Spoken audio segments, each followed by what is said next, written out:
Well, this project's done. Let's just wipe this off.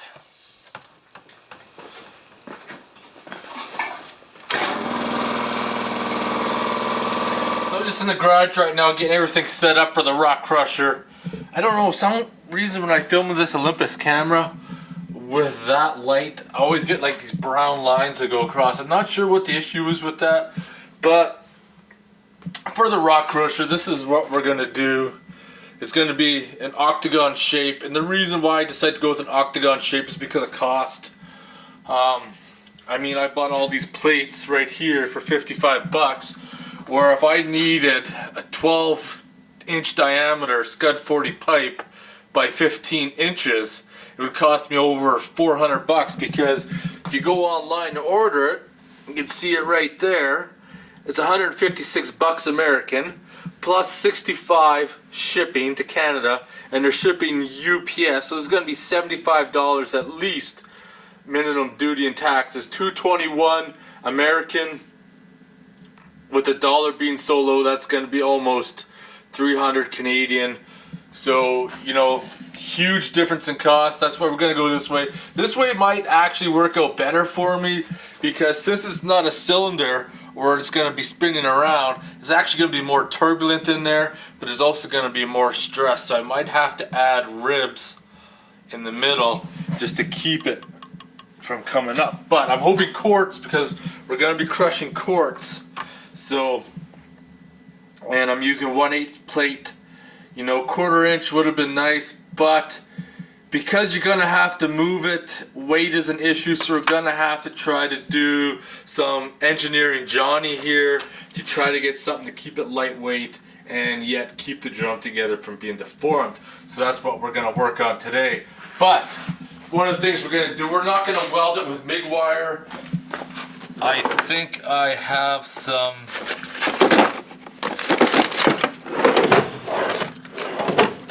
flux core in here somewhere.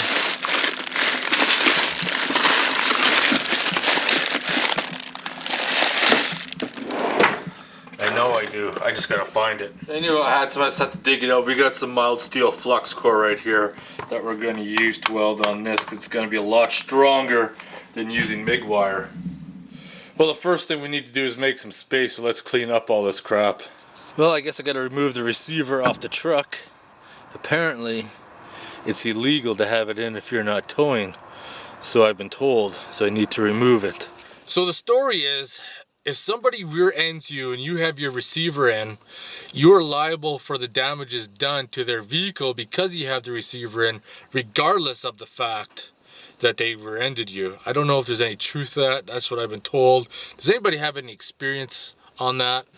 Well, that piece is all ready to go. I guess we need to get the MIG welder set up. Need to change out the spool and do some other things to it. That's a big spool of wire. It's going to last me a while. One thing you got to be careful of, obviously if you own a welder, you probably have experienced this. Be very careful. Some people like to tape this up, because if you cut it, there's been times where this will just keep going, and then it makes a huge mess. So going from MIG to flux core, we needed to swap those two lines right there around. So now we need to fit the other spool on there. Well, I'm hoping I can feed this through without getting it stuck. Well, I feel it coming up to the wand. Perfect. Same size wire, everything, so we're good to go.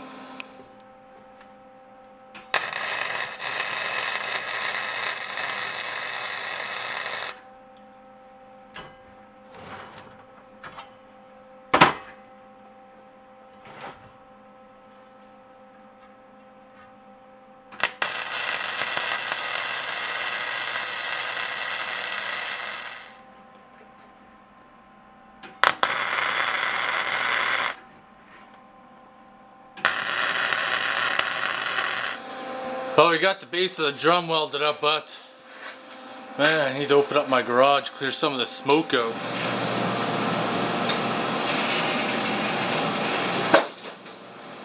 Okay, this is where I got up to today. Pretty much got the drum fabbed. I just got to finish welding it up. Hopefully I'll get that done tomorrow. if it doesn't work the way I want it to work, it might double up as a beer cooler. So fucking beer time now. I got some weird hair going from having the welding helmet on and who knows what else. Got some Coors Banquet. I don't mind this at all.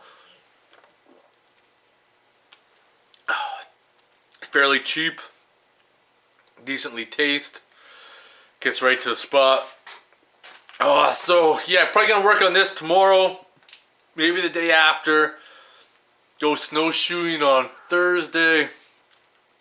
Gives me the weekend. I'm gonna head her inside, enjoy my motherfucking beer, cook up some food. I'm gonna talk to you guys tomorrow. Alright, we're back outside in the garage. Actually gonna change the coveralls on because these ones are 100% cotton where the other ones weren't. So they're a little bit better when it comes to welding. I also have the garage door open right now because I want to warm up the garage. I know that sounds a little strange with it being winter here, but it's actually warmer outside than it is in my garage. Like, it is a gorgeous sunny day out. I actually went out for a walk earlier because I need the exercise for one, but also to enjoy the sun because it gets so many gray days. But anyways, let's go back to the garage. Let's close up the door. We're going to fire up the heater now and continue welding. That's not what it's supposed to do. It's plugged in. Uh-oh. Hope we didn't fry the welder yesterday. There we go. It's that damn electrical cord. I left it outside for the past year and I think the internal's a little bit corroded. Might have to look at getting a new plug. Might do that maybe tomorrow. I think we're only gonna heat the temperature to like 8 degrees.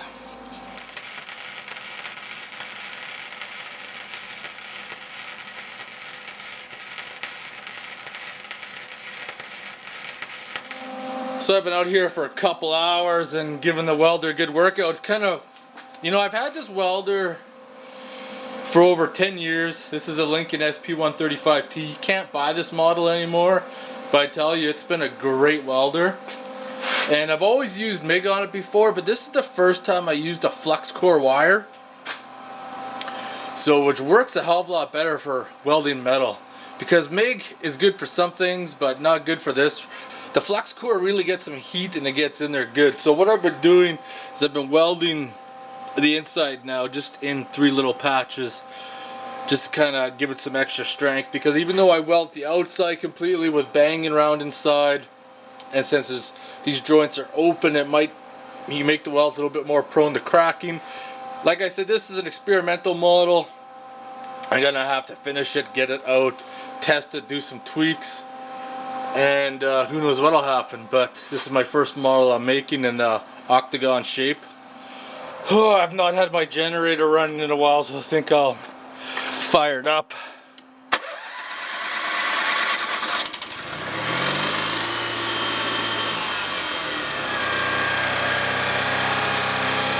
Started up pretty good. Got to keep it running so the carburetor doesn't gum up and the battery doesn't end up dying on me.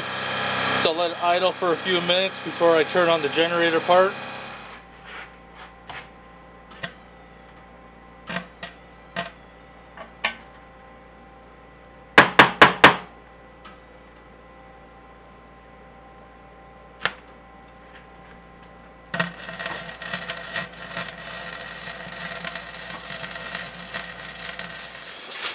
I think it's motherfucking beer time, but I got my beer chilling first. There we go.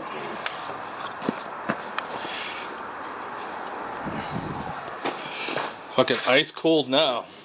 You can't get more Canadian than that, than chilling your beer outside in the motherfucking snow. Now it's beer time. Alright, time to crack this bad boy open. Old Milwaukee with the pinup girl. Cheers. Man, it was a busy day. Didn't get too much action going on the camera. Did a lot of welding. Did a lot of welding the last couple days. Probably more welding the last couple days than I've done in quite a long time, I must say. but it's motherfucking beer time. This beer tastes good. Alright, good morning everybody. Just getting ready to head out. Gotta go to the car wash first off. Gotta wash the salt off the truck because in the winter time you don't want the salt to accumulate on your vehicle for too long. It starts to rust it pretty quick. And just ready to head out. One thing, the fence is broken right there, so everybody likes to go urban 4x4 in the back, which is really fucking retarded. Why you need to take your vehicle in the back fields where the snow's only a few inches thick and pretend that you're 4x4 doesn't make any sense to me at all. Alright, you can't see from the glare in my window. I'm going to stop at Princess Auto. Going to look at some things for the rock crusher. Some chains, a 3/4 inch shaft that's keyed, and see what else we got happening in there. Oh, thought it'd be no one at the car wash today. I'm sadly mistaken. Sadly mistaken. Well, it's a good thing I stopped off at Princess Auto because they had chain there on sale, so I picked up 8 feet of 5/16 chain, which is a little bit too much for my purposes, but you always need chain for something odd. And I did look at a 3/4 inch keyed shaft, 35 bucks. I don't think I'm gonna go that route.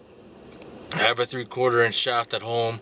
I may stick it in my lathe and try to mill a keyway in it if I have an end mill that's the same size. So we're gonna give that a try first before we resort to spending 35 bucks on that, because that's a pretty expensive little piece there. So considering that the pulley I need plus the hub, another $40, so it's adding up. It's adding up. Whoa! I'm the next in line, so excited. Actually, not really. I hate waiting. I don't have any patience. Yeah, I just finished at the car wash. Let's see what are the odds of my truck still being clean now.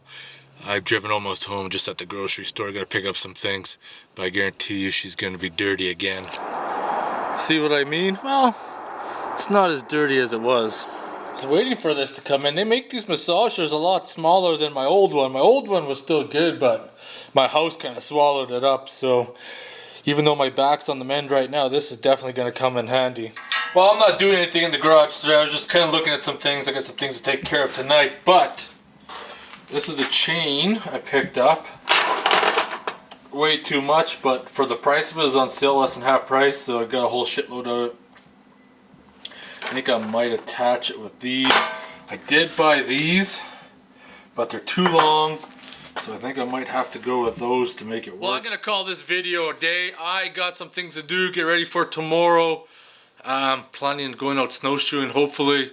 Weather looks like it's going to be good. So I'm going to end this video here. So if you guys have any questions or comments, post them below. Otherwise, thanks for watching.